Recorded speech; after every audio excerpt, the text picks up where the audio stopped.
Good evening, ladies and gentlemen, and fellow Kenyans. Thank you for turning up for this briefing, which we promised to be doing every day until the matter before us is concluded. The motto remains of our departed leader, former Prime Minister Raila Odinga, arrived today, touching down at the Jomo Kenyatta International Airport at 9:30 a.m. and welcomed tumultuously by thousands of grief-stricken mourners. President William Ruto and former President Uhuru Kenyatta led the family and dignitaries in the solemn state reception. The hearse carrying the remains of the late Prime Minister Raila Odinga was escorted from Jomo Kenyatta International Airport all the way to Kasarani Stadium, a nearly 40 kilometers journey by thousands of mourners, arriving there shortly after 2:30 p.m. Upon arrival at Kasarani Stadium, military honors, prayers, and viewing of the body were done in the attendance of President William Ruto, former President Uhuru Kenyatta, family, dignitaries, and the top military command of the country.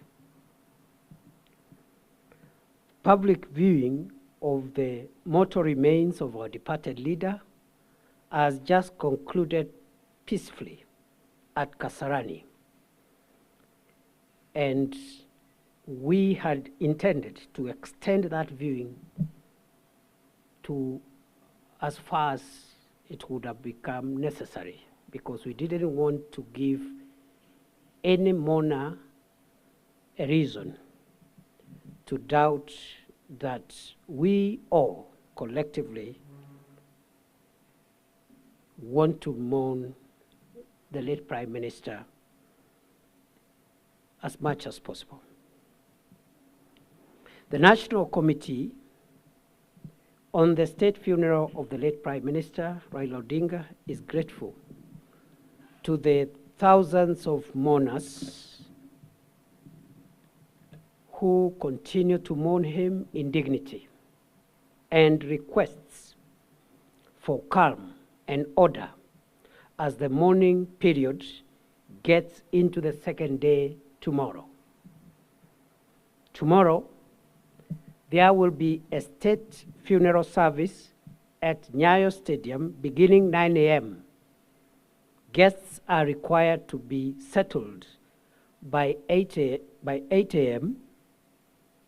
This 2-hour state event will comprise of military honors, a church sermon from the Anglican Church of Kenya, eulogy by family and designated condolences, and or speeches from the leadership of Kenya and foreign heads of state and government. We have received confirmation of attendance of a fairly significant number of foreign heads of delegations at the highest level, and we have also received formal condolences from many heads of state and government from East Africa, from Africa, and from other continents around the world. There will be a public viewing of the remains of the late Prime Minister Raila Odinga after that state event, and therefore those who want to continue mourning our departed leader have no cause to worry. there will be another opportunity, and we will stretch that opportunity from around 12 o'clock noon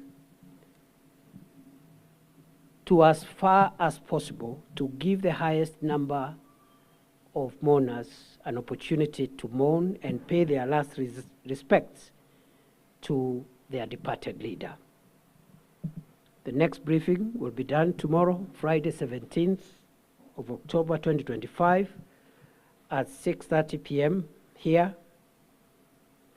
And as Kenyans are aware, the government has declared tomorrow a public holiday to allow Kenyans to mourn the late Prime Minister Raila Odinga more conveniently.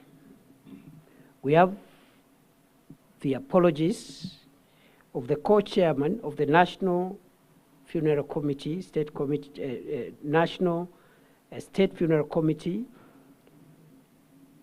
of the late Raila Odinga, Senator Dr. Oburu Oginga, who is away in Siaya, but is represented by his sister, Dr. Wenwa Akinyi Oginga, who is here, together with the other family members here, whom I announced yesterday. That is all for now. We thank you and wish you a good night, and see you tomorrow at Nyayo Stadium. We continue condoling with the family and associates, friends and community, and the entire fraternity of Kenyans and international friends who knew the late Prime Minister, and continue to pray that his soul may rest in eternal peace. Thank you very much and have a good evening. Thank you. Thank you, bro. See you tomorrow. Did we pray for you? Thank you. You've done very well. You need a lot of